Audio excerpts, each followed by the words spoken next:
Today's topic is timing belts and timing chains. One of the internal components of your engine, super important part of the engine, and without this the engine wouldn't run.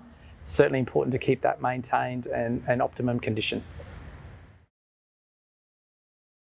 So the purpose of a timing belt or a timing chain is to synchronise all the rotating components inside an engine, namely the crankshaft and the camshaft, and sometimes it drives auxiliaries or ancillary components like water pumps, oil pumps, etc. So the purpose of the camshaft is to open and close valves. The valves allow the engine to breathe. So we'll have intake valves and exhaust valves. The camshaft rotates in synchronization with the crankshaft and opens and closes those valves at the correct time. So the crankshaft's located in the engine block. It's the main component that rotates inside our engine block. Connected to the crankshaft are our pistons. Our pistons move up and down inside the engine. Basically, our relationship with our head or our valves, where our cam sits, our pistons move up and down, our valves open and close, and we need to make sure that that relationship or that synchronization is perfect. Otherwise, if our belt or chain isn't timed or fails, we may have our piston hit our valves and we have catastrophic failure of the engine. So a timing belt is basically a rubber belt with reinforcement fibres running through it. Can be nylon or can be Kevlar, basically to give it extra strength and flexibility. So the timing belts have a service life and depends on the engine and the manufacturer. That could be 80,000 or 6 years or 100,000. So definitely refer to your workshop manual or manufacturer's handbook to determine the service schedule or service life on a timing belt. So the timing chain is exactly that, a metallic chain with sprockets and a chain that drives the camshaft and the crankshaft, a bit like you can see on a bicycle setup. So effectively they are typically there for life.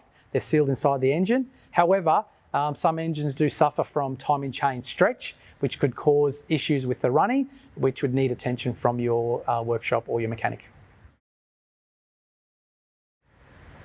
So when replacing the timing belt, it normally comes with the tensioner and an idler pulley.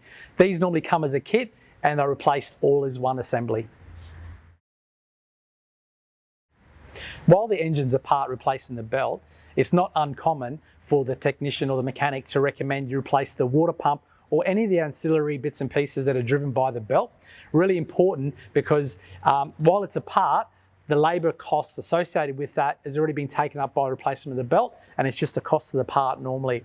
If that part wasn't replaced and it's all assembled, a week later that part fails, like the water pump leaks or fails, you're up for that labour cost again. So really wise to get any of those ancillary bits and pieces changed while the vehicle's apart.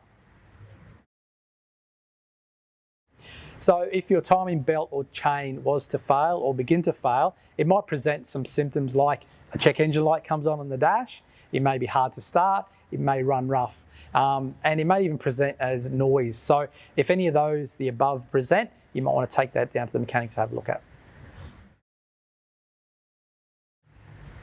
So what happens if our belt or chain fails or not replaced in its correct periodic maintenance schedule?